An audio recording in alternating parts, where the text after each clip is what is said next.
into tomorrow, which is where the government square is. So tens of thousands of folks have now been here for many hours chanting and trying to reunite with the protesters that are actually blocked inside the government square at the moment. What have you witnessed since you have been there? So in the early afternoon, when the blockade first came up, there had been a swelling of crowds, and so people began to try to push into the square. And when that happened, things escalated. Pepper sprays were used on protesters who has been peaceful. Most people have had both of their arms up in a surrendering kind of posture.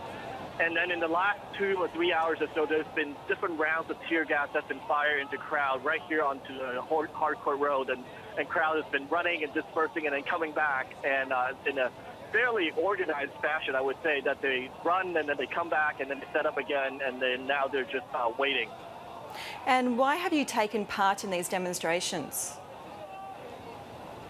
Say that again. Why are you taking part in these demonstrations? I think just like the hundreds of thousands of Hong Kong residents here, we're here because we believe that democracy has to be real and that there cannot be a kind of sham and fake election in 2017, and that the election process, the voting process, and the nomination process has to be open to everybody.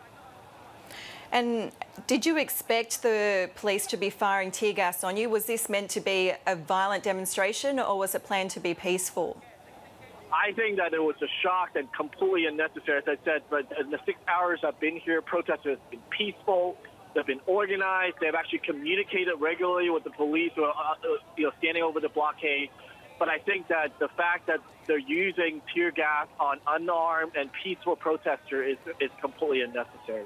Now, you tweeted recently saying that you're having difficulty connecting to the internet. Do you think that is in any way linked to the protest happening right now? Yeah, I think that there's a rumor going around. Actually, there are 2 rumors that are moving around right now that they're preparing to use force to clear the square, and the demonstrators are inside. And then the second rumor is that it's happening, that they're blocking some of the access to the internet and the web access. So I cannot verify either one of those things, but that's been the word here on the street. Okay, and so what do you think will happen tomorrow when the working day begins? Will you all pack up and leave, or will you stay firm?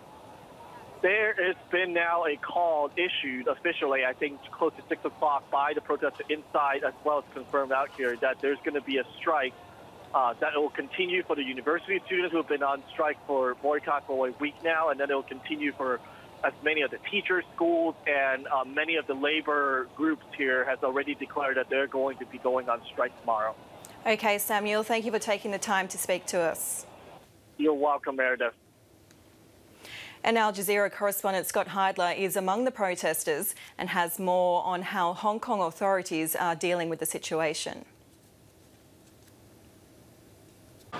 The executive director of Hong Kong, C.Y. Leong, came out and made a statement. He did it on camera. He also issued a paper statement. And what he said is he's going to continue with the consultations on this move a couple of weeks ago that essentially says there will be one person, one vote elections in 2017 for the chief executive. That's the head of Hong Kong's government. But it's going to be, the ballot's going to be vetted by officials in Beijing. That's why we're seeing what we're seeing.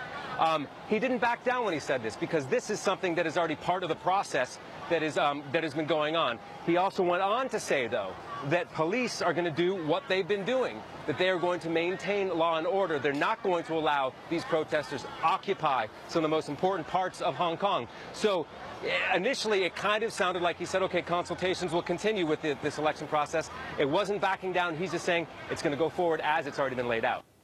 And this is the scene now in Hong Kong, where it's just after 9 o'clock at night. And as we've heard, thousands of demonstrators have staged a sit-in in the financial district. They're encouraging workers to go on strike tomorrow. The protesters say they are willing to endure clashes with police for their cause.